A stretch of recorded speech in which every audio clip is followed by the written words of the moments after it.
Okay, Corona Day 6 Jerusalem, Corona Diary. My day started off less auspiciously than I would have liked it to have. We have a new dog, so I took the dog out at like 6 this morning, I thought I would beat the crowds. And to my shock and horror, I found that a lot of people were going to synagogue still, which I was just absolutely incredulous about. Probably I shouldn't have been, but I was just shocked, and I kept on seeing people that I know, not the people that I talk to, but that I know from seeing it during the prayers. And I stopped them, and to each one I said a version of, people really respect you in the community. You should probably tell people not to pray. So I was not, my efforts, I don't think, were met with very much success. The worst part of the morning was when I went up to somebody and they ran away from my dog, and I asked them, why are you running away from the dog? And he said, because of Corona. And I said, you're going to a Beit Knesset, a crowded synagogue with lots of people in it, and you're worried about my dog. He said, why are you taking your dog out? I said, my dog has needs. He said, why should my needs be any less than your dog's needs? So, I decided at that point that I was going to transition from that kind of like crazy concern about other communities, because I know, and I do express this on Twitter probably more than I should, viscerally, that I just find a kind of immediate anger at this, because it's such disregard, first lack of knowledge, and such disregard for the community. But I realize that I can try to influence the people I can try to influence, and I can make sure that I don't go completely out of my mind by spending time trying to influence people who I have no hope of influencing. It's been disappointing, I have to say, that some of the people I know, Americans in this community who I've written to and said, you have authority, why don't you talk to somebody, and no response whatsoever. Anyway, I am promising to transition. I think the first thing is, if we can change people's minds, friends, families, if we can get them to be more conscious about what's happening in our country, in our worlds, wherever that is, then it's a really good thing. And it really is saving lives. And people look at you and say, saving lives? Come on, don't exaggerate.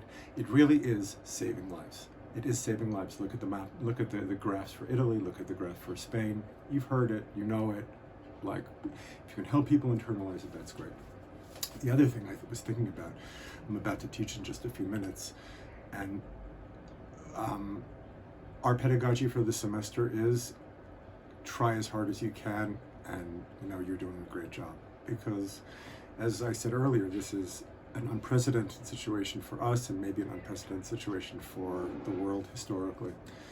So I think part of that also is this idea of finding, and now that we're in the situation of learning to make the best of it. Today I had a family meeting on Zoom, and I had this whole agenda of things we were going to cover, but everybody was so happy to see each other. I have children with children in 2 other places, and one of our children is here. So everybody was just so happy to see each other, so it was just kind of chaos for a half hour. But the idea, I thought, is to try to, for me, to make a time to read books to my grandchildren who are in Beit Shemesh, which is a half-hour drive away.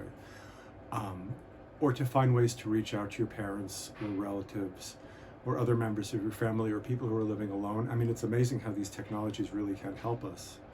And at first I was thinking that really, it's the generosity that you show to others balances out the stress that you feel. And it's very difficult for us to be generous ever, and to continue it, to have an affect of generosity is something that's very difficult to maintain. But it's not that generosity is like a balance to stress. It actually preempts stress. All the stories that you've heard about great people suffering through adversity and doing amazing things. First of all, you don't have to do amazing things. We can lower the bar very, very low. Just to keep on functioning is doing amazing things. We can all relate to that now. We can see the possibility of ourselves actually taking this as an opportunity to do whatever amazing things are in our power. And I'm not saying, people say, well, Isaac Newton discovered gravity. You don't have to do that. That's not essential. But if you can actually live up to your own expectations and maybe even go beyond them and think about other people.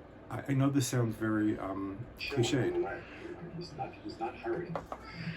I don't know, I seem to be broadcasting on two fronts here. Anyway, I'll end here.